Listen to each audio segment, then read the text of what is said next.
About 100 feet below the surface of a glacial lake in the Canadian Rockies lies a rectangle of collapsed timber, rusted pipe, and rotting insulation, roughly 60 feet long and 30 feet wide, sitting in water cold enough that divers who go down to look at it can stay for only a few minutes at a time. An underwater archaeology society fixed a plaque to the site in 1988 so that anyone who found it would understand it was not a sunken boat. It is the remains of a prototype, and the full version it was built to test would have been the largest vessel ever constructed by any nation on Earth, and it would have been made of ice. The idea came from Geoffrey Pike, an unqualified, uncredentialed, and famously difficult inventor attached to Combined Operations Headquarters in London under Lord Mountbatten. In 1942, the Atlantic convoys were being destroyed in the mid-ocean gap, the stretch of water beyond the range of land-based aircraft, and steel was the one material Britain could not spare. Pike proposed building aircraft carriers out of the one raw material the North Atlantic produced for free. The engineering problem was that ice shatters. The solution came from a young Austrian-born biochemist named Max Perutz, who worked out that a mixture of roughly 14% wood pulp and 86% water froze into a substance with a compressive strength comparable to concrete, which resisted shattering, which melted far more slowly than ice, and which floated. Perutz ran the tests in a refrigerated meat locker beneath Smithfield Market in London, behind a screen of hanging carcasses, and years later he would win a Nobel Prize for entirely different work on the structure of hemoglobin. The material was named pykrete, after the man whose idea it was. The design that came out of it was not a modest craft. The proposed vessel was 2,000 feet long, with walls 40 feet thick, displacing roughly 2 million tons, which is more than 20 times the displacement of the largest carriers afloat today. It would carry a full wing of bombers on a deck of frozen wood pulp. It would be effectively unsinkable because torpedo damage would punch a hole rather than open a seam, and any damage could be repaired by pumping in more slurry and letting the winter do the rest. Refrigeration ducts running through the hull would keep the structure below freezing. Here is where the story stops being a curiosity. It was approved. A working prototype was built through the winter of 1943 on Patricia Lake in Alberta by a labor crew that included conscientious objectors. It weighed roughly 1,000 tons, and a single 1-horsepower motor kept it frozen through an entire summer. At the Quebec Conference in August 1943, Mountbatten reportedly demonstrated the material to the assembled chiefs of staff by firing a pistol at a block of ordinary ice, which disintegrated, and then at a block of pykrete, off which the round ricocheted across the room. The program consumed serious money and serious attention at the highest level of the alliance for the better part of a year. What makes the whole episode particularly unsettling is not that it failed, it is why it failed. The project was not abandoned because the material did not work. The material worked. It was abandoned in December 1943 because the steel requirement for the refrigeration plant turned out to be enormous, because the cost had climbed past the price of a fleet of conventional carriers, and above all, because the problem it existed to solve had quietly solved itself. Longer-range aircraft and escort carriers had closed the mid-ocean gap, while the prototype sat frozen in Alberta. The dissent among historians is mostly about scale and about Mountbatten's flair for a good story, since the pistol demonstration comes down to us through accounts written by men who enjoyed telling it, and the final design was revised so many times that quoting a single set of dimensions flattens a moving target. What is not in dispute is the physical record. The prototype was built, it floated, it stayed frozen through a Canadian summer, and when the War Office lost interest, nobody towed it anywhere. They simply switched off the motor and left, and over the following months the largest experimental vessel of the war melted quietly into a lake in a national park and sank. Tourists paddle over it in summer. The plaque is still down there in the cold and the dark, bolted to the wreck of a ship made out of water. Number 2. Project X-Ray. On an afternoon in May 1943, a newly completed auxiliary airfield in the New Mexico desert burned to the ground. The hangar went first, then the control tower, then a visiting general's staff car, and the fire crews who arrived could not put any of it out because the fires kept starting in new places, high up, in the eaves and under the roof lines, faster than water could be brought to them. Nothing had been dropped on the field. No aircraft had crashed. The airfield had been destroyed by its own test subjects, which had escaped from a holding shed a few hours earlier and gone looking, as they always do, for somewhere dark and enclosed to sleep. The subjects were bats. The program that lost them began with a letter. In January 1942, a dental surgeon from Pennsylvania named Lytle Adams wrote to the White House with a proposal he had worked out while driving home from a vacation at Carlsbad Caverns, where he had watched several million Mexican free-tailed bats pour out of a cave mouth at dusk. Adams happened to be personally acquainted with the president's wife. The letter reached the president, and a note came back down through the chain instructing the relevant services to take it seriously, which is the only reason any of what followed ever happened. The concept was straightforward and, on paper, genuinely formidable. Japanese cities of the period contained an enormous proportion of timber and paper construction. A bat can carry close to its own body weight. Attach a small incendiary capsule to a bat, load roughly 1,000 of them into a segmented canister, drop the canister from a bomber over a city at dawn, let it open and release the animals at altitude, and every one of them will glide down and hide in an eave, an attic, or a crawl space before the sun comes up. The capsules would then ignite on a timer, simultaneously, in 1,000 separate roof voids across several square miles, in the one place where no fire watch would see them start. The incendiary itself was developed with input from the Harvard chemist Louis Fieser, whose laboratory had produced napalm the year before. What makes the program particularly disturbing is how well it tested. After the airfield burned, the work moved to a proving ground in Utah, where engineers built a full-scale mock Japanese village, complete with correct roofing materials, in order to run the weapon properly. It performed. Assessments produced during the trials suggested the bat canisters would start substantially more fires per bomb load than conventional incendiaries.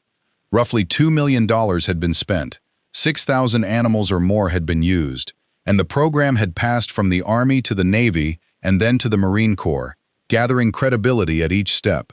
It was canceled in March 1944, and the reason given at the time was that the weapon would not be ready until the middle of 1945, which the Chief of Naval Operations considered too late to matter. The other reason has never been officially stated and does not need to be. By March 1944, a different program was consuming the same category of resources and had a fixed date on it. Historians of the period disagree about how close the bat weapon actually came to deployment, since a successful proving ground trial and a workable operational weapon are separated by an enormous amount of engineering that was never done, and the surviving assessments were written by people invested in the outcome. What survives without dispute is the paperwork, the burned airfield, and the mock village in the Utah desert. The caves are still there in New Mexico, and the bats still come out of them at dusk, in a column that takes 20 minutes to pass. Several thousand of them died in a program that no history of the war has ever needed a paragraph for. The men who ran it were not cranks. They were the same men who, 18 months later, would take the other option. Number 3. Project Pigeon. In 1960, a psychologist at Harvard published a paper in the journal of his own professional association describing a piece of wartime research he had been unable to discuss for 16 years. The paper is plainly written and slightly wounded in tone, and its central complaint is not that the work failed, it is that nobody would take it seriously, and that the author had come to believe the refusal was never about the evidence. The work in question was a guidance system for a bomb, and the guidance system was 3 pigeons. Burris Frederick Skinner had spent the 1930s establishing that an animal's behavior could be shaped with precision through controlled reinforcement. In 1940, he watched a flock of birds maneuvering beside a train and recognized that he was looking at an instrument that no engineering laboratory of the period could build. Guidance was the great unsolved problem of the war. Electronics of the time could not reliably identify a moving ship in a cluttered field of ocean and glare, and adjust a falling weapon toward it in real time. A pigeon can resolve detail, track a moving object, ignore irrelevant information, tolerate acceleration and noise and vibration, and it weighs less than a pound. Skinner trained birds to peck at an image of a target projected onto a screen. The screen was mounted in the nose of a glide bomb. Pecks on the screen moved the control surfaces and steered the weapon. 3 birds worked in parallel so that a single confused animal could be outvoted by the other 2. The system required no electricity to think. could not be jammed, and was fully self-contained. It worked. Simulator footage from the trials shows birds holding a target through violent maneuvering, and the accuracy figures were good enough that the National Defense Research Committee put $25,000 into the program after an initial grant from a breakfast cereal manufacturer, which had a laboratory and a spare floor above a flour mill in Minneapolis. Here is where the record becomes uncomfortable reading. The program was canceled in October 1944, and the surviving accounts of the final demonstration describe a committee of senior scientists watching a pigeon accurately track a target and then declining to fund it, not on performance grounds, but because the sight of it undermined the seriousness of everything else in the room. Skinner's own account is blunt about this. A device that worked was rejected because it was embarrassing, at a moment when the alternative was to keep sending air crews to release weapons by eye. The story does not end in 1944. The Navy quietly revived the concept in 1948 under a new name meaning organic control, ran it for 5 more years, and closed it in 1953, only when electronic guidance had finally caught up. For most of a decade after the war, the most accurate terminal guidance system the United States possessed was a bird. Skepticism about the whole affair is reasonable, and Skinner invited it, since he was the program's inventor, its advocate, and its historian, and the paper that tells us most of what we know was written by a man settling an old account. The counterweight is that the Navy would not have spent 5 post-war years on a system it did not believe in. What remains is a set of nose cone assemblies, a few reels of film, and a scientific paper explaining why an idea that functioned was buried. The birds are still on rooftops in every city on Earth. They were, for a few years, the most sophisticated weapon on the shelf. Number 4. The paper balloons. On the 5th of May in 1945, a minister drove his wife and 5 children from their small town in southern Oregon up into the Fremont woods for a picnic. He parked and went back to the car for the lunch. The others walked ahead and found something in the brush that did not belong there, a large object of paper and rope and metal, and one of them touched it. The explosion killed all 6 of them. They were the only people killed by enemy action on the mainland of the United States during the entire war, and for several weeks almost nobody in the country was permitted to know they had died, or how, or why. The object was Japanese, and it had traveled roughly 5,000 miles by itself. The system behind it rested on a discovery made 2 decades earlier by the meteorologist Wasaburo Oishi, who had tracked high-altitude winds from a station near Mount Fuji through the 1920s and identified a fast, narrow, persistent current running eastward across the Pacific at around 30,000 feet. Oishi published his findings in Esperanto in the hope of reaching an international audience, and as a result, almost nobody outside Japan read them. What he had documented was the jet stream. 20 years later, the 9th Army Technical Research Institute used his data to build the first intercontinental weapon in history. The balloons were made of laminated mulberry paper, glued with a paste made from a starchy root vegetable, assembled in part by schoolgirls working in requisition theaters and sumo halls, and inflated with hydrogen to a diameter of about 33 feet. Beneath each one hung a control mechanism of real elegance. An aneroid barometer sensed when the balloons sank below a set altitude and released a sandbag from a ring of them, and when the balloon rose too high a valve-vented gas, so the assembly hunted its way along the correct altitude band for 3 days without any human involvement, dropping ballast night after night until only the bombs were left. Then it released those too. Roughly 9,300 were launched between November 1944 and April 1945. Something close to 300 were sighted or recovered in North America, in Oregon, in Montana, in Michigan, in the Yukon, and in Mexico. One came down on a power line feeding the plutonium production reactors at Hanford in March 1945 and briefly cut the cooling supply to the facility that was manufacturing the core of the second atomic bomb. What makes this campaign particularly unsettling is the American response, which was to say nothing at all. The Office of Censorship requested a total press blackout on balloon incidents, and newspapers complied. The reasoning was sound in its own terms. Japanese planners had no way of observing where the weapons landed and were entirely dependent on American press reports to assess the program, so silence starved them of feedback, and the campaign was in fact terminated in April 1945, partly because it appeared to be achieving nothing. The silence worked. It also meant that nobody in the western states had been told there was anything in the woods worth staying away from, and 6 people walked up to one and touched it. After the deaths, warnings were finally issued. The scale of the campaign was disputed for decades because the wreckage was scattered across an entire continent, and the records on both sides were incomplete, and estimates of how many actually reached North America still vary widely. What is not disputed is that they are still coming out of the ground. Fragments have been recovered from the Canadian and American West repeatedly in the decades since, and bomb disposal teams have destroyed live devices found in forests within the last 15 years. A stone monument stands at the picnic site in Oregon with 6 names on it. It is the only place in the country where that particular sentence has to be written. Number 5. Operation Vegetarian. For 48 years, a small green island off the northwest coast of Scotland, less than a mile from the mainland and clearly visible from the coast road, carried warning signs along its entire shoreline, forbidding any landing. It had no residents and no buildings worth the name. Sheep grazed on the mainland opposite.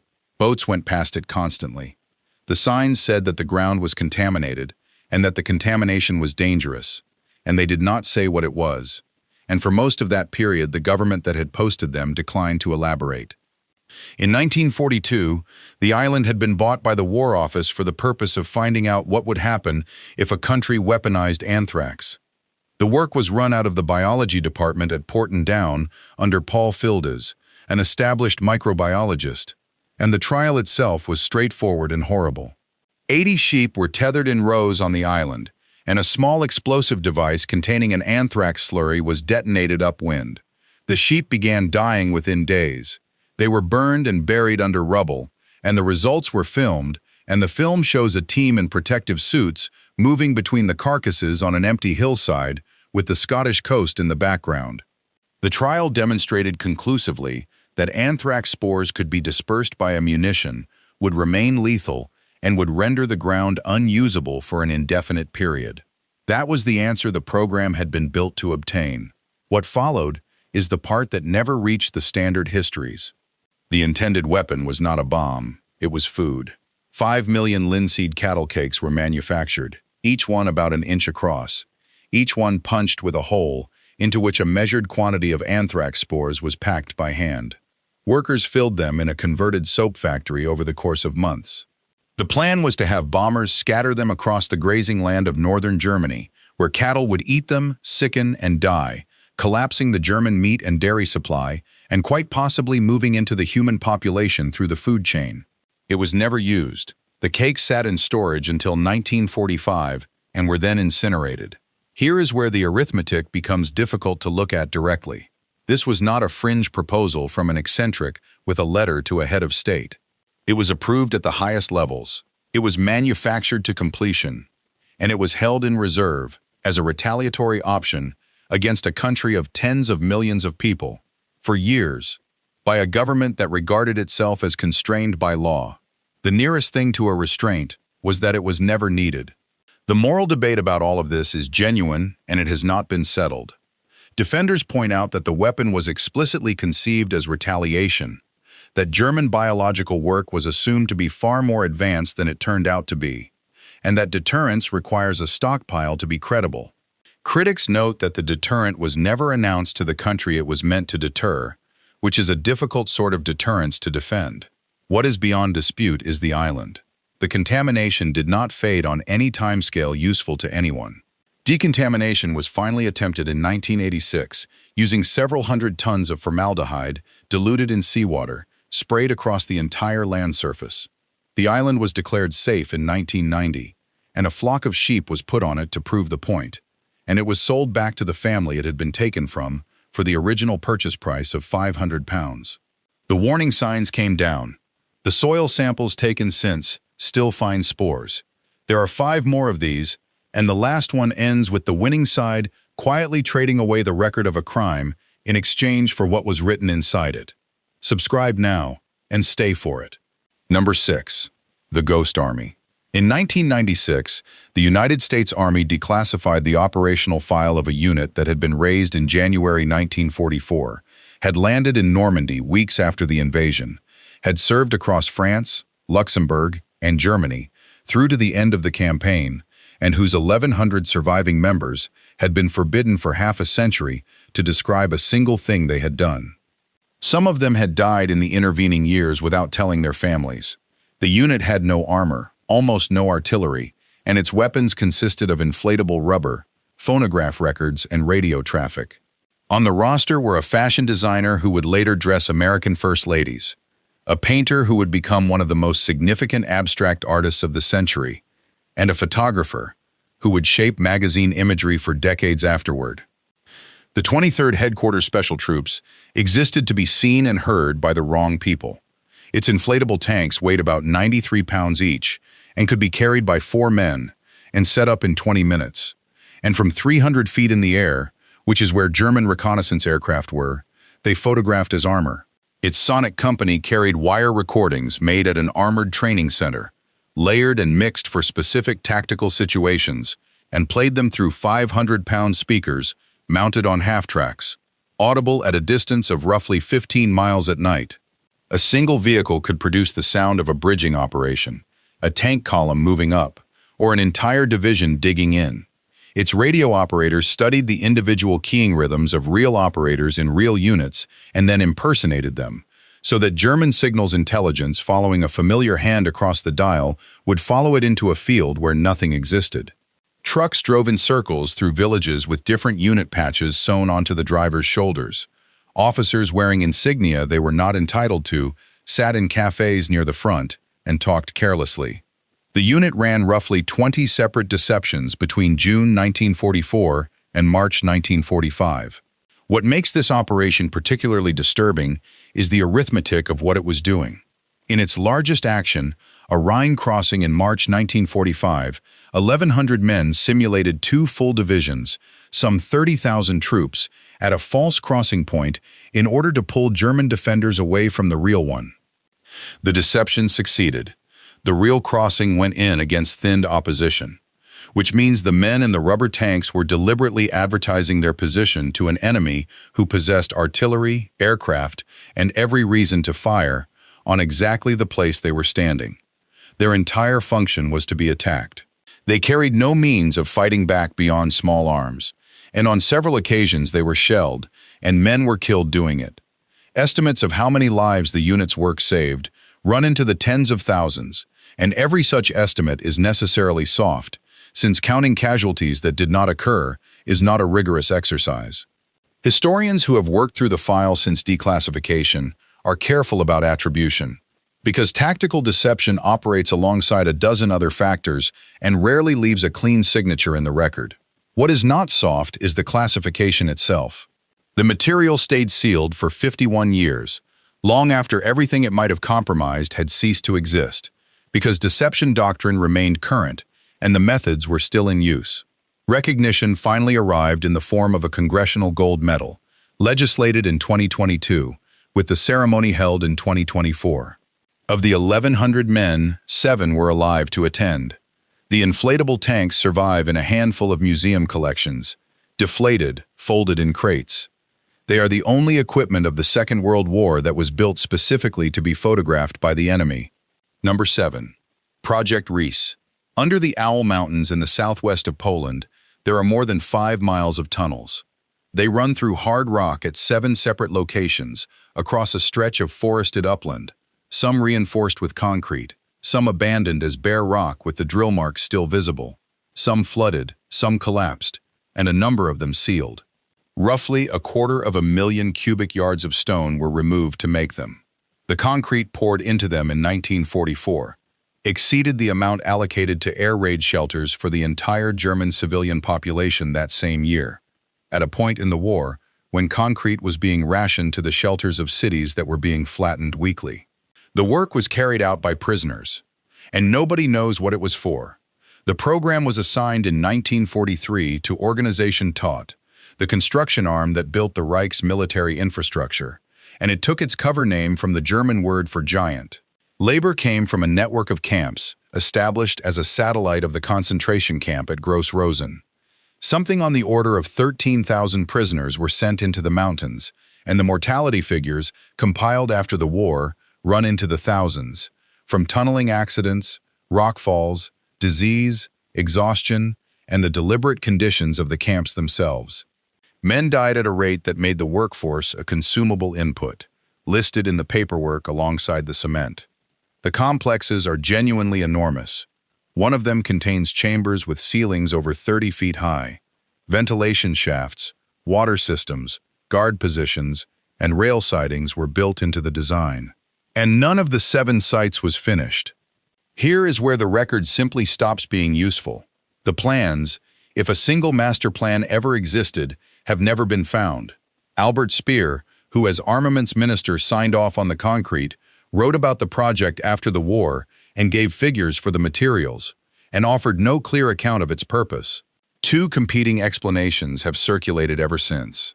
The first is that it was an underground headquarters for Hitler, a bunker complex on a scale beyond anything else built for him, supported by the presence of a nearby castle that was being heavily rebuilt at the same time, and by the quality of some of the finishing work. The second is that it was to be a bomb-proof underground factory, one of dozens the Reich was digging in its final phase to move aircraft and rocket production beyond the reach of Allied bombers. Both explanations account for some of the evidence. Neither accounts for all of it. What makes this project particularly unsettling is the vacuum it left behind. An unexplained hole in the ground the size of a small city, dug at ruinous cost by slave labor in the last 18 months of a losing war, is exactly the shape of thing that attracts stories, and it has attracted a great many. Treasure hunters have searched the tunnels for decades. Claims about hidden trains, looted art, and buried laboratories surface every few years, generate international news coverage, and then quietly fail to produce anything under examination.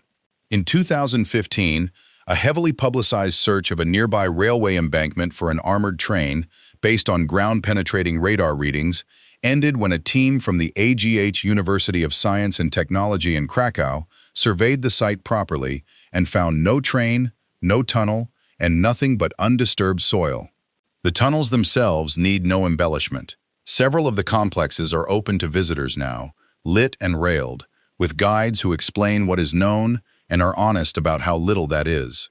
Water drips through the rock. The drill marks are exactly where the men who made them left off. Somewhere in the German administrative record there was once a document explaining what all of it was supposed to become, and that document is gone, and the 13,000 people who dug it were never told. Number 8. The dumped cyclotrons. In November 1945, 3 months after the surrender, American occupation troops in Japan entered 4 university and institute laboratories, cut apart 5 particle accelerators with torches, loaded the pieces onto barges, and dumped them into the sea. The order had come down the occupation chain of command as a security measure. The machines were among the most advanced scientific instruments in Asia. One of them had been used for medical isotope research, and the destruction was carried out so quickly that the physicists who owned them were still writing letters of protest while the pieces were going over the side. The reaction among American scientists when the news reached them was fury. The Secretary of War subsequently described the episode as a mistake. It remains the single clearest act of deliberate scientific erasure carried out by the Allied side after the war, and what it destroyed was the evidence of a program that had already failed. Japan had pursued nuclear weapons on 2 separate tracks. The first was run from 1941 at the Institute of Physical and Chemical Research in Tokyo under Yoshio Nishina, a physicist of international standing who had studied under Niels Bohr in Copenhagen. The second ran at Kyoto Imperial University under Bunsaku Arakatsu, funded by the Navy, while the first was funded by the Army, the 2 services declining to coordinate. Nishina's team understood the physics perfectly well. What they could not obtain was uranium. Japan had no meaningful domestic supply. Requests to Germany produced a submarine shipment that surrendered at sea in May 1945, before it arrived, and prospecting in occupied territory and in Korea yielded almost nothing usable. The separation apparatus itself, a thermal diffusion column, was built and operated and never produced material of any consequence. Then in April 1945, a firebombing raid on Tokyo burned the building containing it. Here is where the story acquires the shape that has kept it alive for 80 years. In October 1946, a reporter for an American newspaper published an account, sourced to a single unnamed Japanese officer he had interviewed in Korea, claiming that Japan had successfully tested an atomic device off the coast near a Korean industrial complex in the final days of the war. The story ran widely. It has been examined repeatedly since, and it does not survive examination. There is no corroborating physical evidence, no supporting documentation on any side, no plausible source of fissile material, and the technical claims in the account do not withstand scrutiny. Historians who have worked directly on the Japanese program, among them John Dower, who published a detailed study of both projects in 1978, and Walter Grunden, who examined Japanese wartime science more broadly, have consistently concluded that the program never came close. The scholarly dissent is about degree rather than direction. Some historians argue the effort was more serious and better resourced than the post-war dismissal allowed, and that describing it as hopeless from the outset flatters the Allied outcome. What nobody argues is that it worked. And that is precisely what makes the destruction of the cyclotrons so difficult to defend. Machines were cut up and thrown into the water in order to eliminate a capability that the occupation authorities could have established did not exist by reading the files they already held. The erasure was not a cover for a secret. It was a reflex, carried out at speed, against instruments that had taken a decade to build and had produced work in medicine and basic physics that had nothing to do with weapons at all. The laboratory in Tokyo was rebuilt and is still a major research institute. Japanese physics recovered within a generation. The pieces of the 5 machines are still on the bottom of the bay, where they were pushed off the barges, and no one has ever gone to look for them. Number 9. The Bell. In 1997, a Polish writer published an account of a document he said had been shown to him privately by an intelligence officer who had allowed him to read it and take notes, but not to photograph or copy it, and who has never been named. The document was said to be a transcript of the interrogation of an SS officer captured after the war, and it described a device. According to the account, the device was housed in a mine complex in the Owl Mountains of Lower Silesia, in the same district as the vast unexplained tunnel program dug in the last years of the war. It was said to be roughly 9 feet across and 12 feet high, shaped like a bell, made of a heavy metal, containing 2 counter-rotating cylinders, filled with a violet-colored liquid. It supposedly consumed extraordinary quantities of electrical power, produced effects on nearby plant and animal tissue, and killed several of the scientists working on it. It was said to have been evacuated at the end of the war, along with everyone who understood it, and the officer who ran the security detail was said to have executed the remaining laborers. The story was picked up in 2001 by an aerospace journalist with a genuine professional reputation, writing for one of the most respected defense publications in the world. And from there, it entered general circulation. It has since generated dozens of books, a permanent presence in documentary television, and a steady flow of tourists to a ruined concrete structure in the Polish countryside, widely presented as the test rig on which the device was suspended. Here is where the ground gives way. The concrete structure is a cooling tower. It belonged to a coal mine and its associated power plant. Its construction is documented in the local industrial record, and structures of the same design stand at other mine sites in the region. The SS officer named in the account was real, and he was tried in Poland and executed in the early 1950s, and the surviving record of his trial contains nothing whatsoever about a device. No German wartime document mentions it. No Allied intelligence file mentions it. No inventory, no requisition, no personnel record, no photograph, and no physical trace has ever been produced. The entire structure rests on one man's notes on a paper nobody else has seen, from a source nobody can name, in an archive nobody can visit. What makes this particular case worth including is not that it is false, it is why it was believable. Everything else in this list is documented. Governments really did build weapons out of ice and bats and birds. They really did manufacture 5 million poisoned cakes and store them for years. They really did dig a city under a mountain and lose the plans, and destroy the instruments, and classify the files for half a century, and impose silence on their own newspapers while people died in the woods. A public that has learned, correctly, that the official record was edited becomes a public that will accept any claim about what was edited out of it. The vacuum is real. What fills it does not have to be. Which is why the strongest single argument against the device is not the missing paperwork. It is the missing consequence. Every real program on this list left a wake, in melted lakes and burned airfields and contaminated soil and post-war careers. This one left a tourist attraction. The cooling tower stands in a field with the forest growing back around it. People walk out to it every summer and photograph the ring of concrete pillars, and the pillars have held up nothing at all since the mine closed. Number 10. Unit 731. In 1947, an American microbiologist attached to the Army's Biological Research Center in Maryland filed a report on a series of interviews he had conducted in Tokyo. The interviews had been arranged carefully and conducted with courtesy. His subjects were Japanese physicians and bacteriologists. They answered his questions in detail, and the report he wrote assessed the scientific value of what they had told him and recommended that the United States obtain the rest of it. He also recorded plainly the condition on which the material was being offered.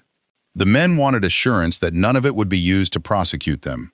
That assurance was given. The organization these men had belonged to had operated from a compound of some 150 buildings at Pingfang, outside Harbin, in occupied Manchuria, from the mid-1930s until August 1945, under the direction of an army surgeon named Shiro Ishii. It was designated as a water purification department. It was a biological weapons program, and it conducted lethal human experimentation on prisoners, most of them Chinese, along with Russians, Koreans, Mongolians, and a number of Allied prisoners of war. The prisoners were referred to in the internal paperwork by a term meaning logs, because the compound was recorded on paper as a lumber mill. Estimates of the number killed inside the facility run to several thousand. Estimates of the deaths caused by the field operations, in which plague-infected material and contaminated supplies were released into Chinese towns and water systems, run vastly higher and remain contested, with the most cited figures reaching into the hundreds of thousands. In August 1945, as Soviet forces advanced into Manchuria, the compound was dynamited, the surviving prisoners were killed, and the staff was evacuated to Japan with instructions to disappear into civilian life. Here is where the erasure stops being a wartime act and becomes a post-war decision. The Tokyo War Crimes Tribunal, which sat from 1946 to 1948 and prosecuted Japan's wartime leadership in front of the world's press, heard essentially nothing about any of it. The program's leadership was not charged. The negotiations that produced this outcome ran through American occupation headquarters and through the Biological Research Establishment at Fort Detrick, and the documentary trail of those negotiations, released in stages from the 1970s onward, shows the reasoning stated without embarrassment. The data was considered to have value that could not be obtained by any other means, because no other nation would permit the experiments that produced it. The Soviet Union did prosecute 12 members of the program at a trial in Khabarovsk in 1949, and the resulting testimony was dismissed in the West at the time as propaganda, which was convenient and which turned out to be substantially accurate. The scholarly work that reassembled the record came late and came from a small number of researchers working against closed archives. Sheldon Harris, a historian at California State University Northridge, published the first comprehensive English-language study in 1994. The Japanese historian Keiichi Tsuneshi spent decades locating documents and surviving personnel. Their conclusions have been challenged at the margins, particularly around casualty estimates, which rest on fragmentary Chinese records and on testimony gathered long after the fact, and those numbers should be handled with the caution the sources demand. The immunity arrangement itself is not in dispute. It is in the files, in plain administrative English. What makes this the last entry, rather than any of the others, is where the men went. They were not hidden. They returned to a country that needed doctors, and they resumed their careers in the open, in university medical faculties, in public health administration, and in the pharmaceutical industry. One senior figure from the program co-founded a commercial blood plasma company in 1950 that grew into one of Japan's major pharmaceutical firms. And that company was at the center of a national scandal decades later when it continued distributing untreated blood products after the risk was known, infecting thousands of hemophilia patients with HIV. The line from the compound in Manchuria to a courtroom in Tokyo in the 1990s is not a metaphor. It is a corporate registration document. The site at Pingfang is a museum now. Built over the ruins of the boiler house and the foundations, the demolition charges did not reach. The relevant American files sit in the National Archives in Maryland, declassified, open to any researcher who asks. Everything needed to have prosecuted this was in a filing cabinet the whole time. It was not lost, and it was not destroyed, and it was not buried by an enemy. It was traded. If you want to see more videos like this, click the video on screen now, and make sure to subscribe.